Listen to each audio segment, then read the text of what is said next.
Almost everything you own is made in China. Take a second to look at your phone, look at your laptop, check the label on your underwear.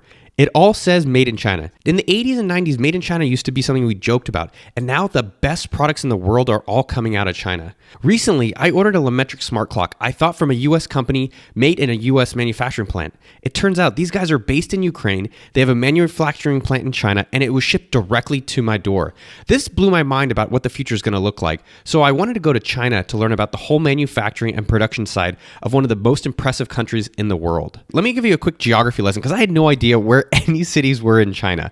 This place is huge. There's almost 1.4 billion people. We got Shenzhen, which is where all the manufacturing happens in the south.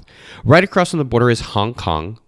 Beijing is up in the north. That's where the Olympics were. And so is Shanghai, which is supposed to be an amazing city as well. Going to China, 6:50 a.m. Pretty excited.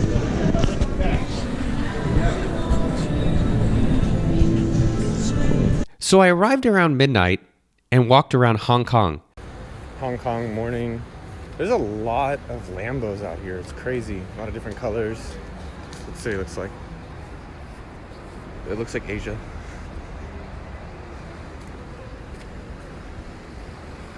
Day 2. Morning meetup with Nick Gray. I got really close to him on this trip. We went to Wa Sui for traditional breakfast, and that's instant soup and eggs with bread. Which is the very famous instant noodles with satay beef and scrambled eggs and some bread and butter. Next, we went on a dim sum experience tour. Basically, we paid for this lady to take us to a dim sum restaurant. My favorite thing is the Shaolin Bao. Make sure you guys go get that next time you get it. Day 3. Stayed with Nick in a really nice hotel room. Had a raw conversation at the Westin Hotel in Shenzhen. Also had the most baller suite. Then, this is the main event. We got a factory tour of power banks. So this is us walking into the factory. Hello, factory. Hello, happy Chinese people. Yeah, they look just like us. I was actually surprised. They seem happier. They let us just walk right in the factory. We got to get in these suits to make sure there's no static on it.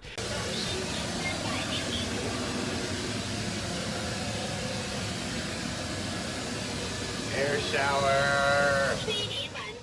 And this is where they started printing the power banks. Those are those things that you use to charge your phones. You carry them in your pocket on your laptop. So they'd print it on the board from that machine, cut it up. This is laser engraving. I tried to get laser engraved tattoo. They were not okay with that. People seemed all really happy, and they threw everything into these different power banks. Literally, everyone was almost the same, and they just put different logos or stickers on the company. Look, hi, happy worker. The machines were really high budget. A lot of the machines were actually Korean Samsung-based machines to be printing the circuit boards, MIPS, and all the other stuff that they need to make into a power bank. Really pretty cool to see behind the scenes of a factory. You never really get this kind of access. They let us film everything. It was crazy. Another happy Chinese worker. They're doing a lot of QA. I was actually surprised how much testing they did once they made their products. These are people, a lot of hand assembling. They didn't seem tired. They have breaks. They have a great lunch. They have really nice tea, actually. It's an oolong.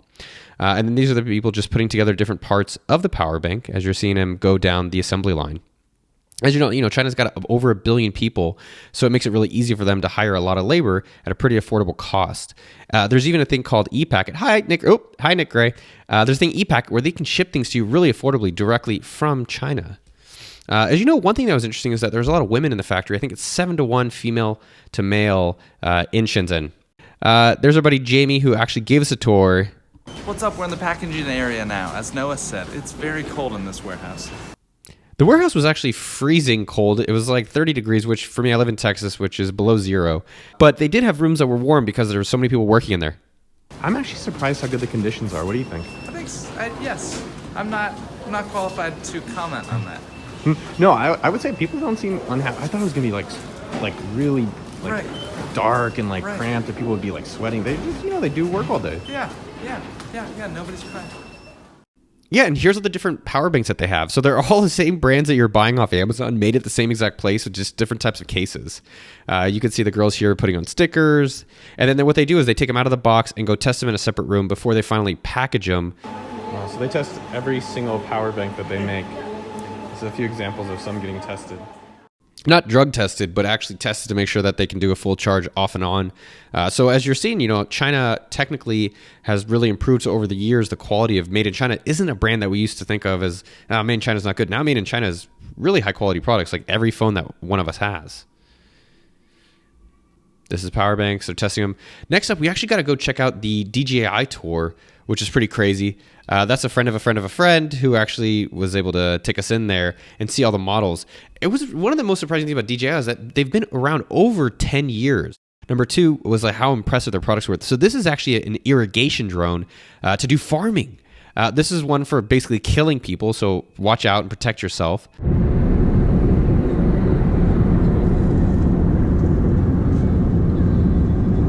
So I got some bomb vegetable soup at the electronics market, and we saw the Guohang market. I know I'm saying that totally incorrectly, but this place was insanely impressive. You can find any part for any electronic device you want.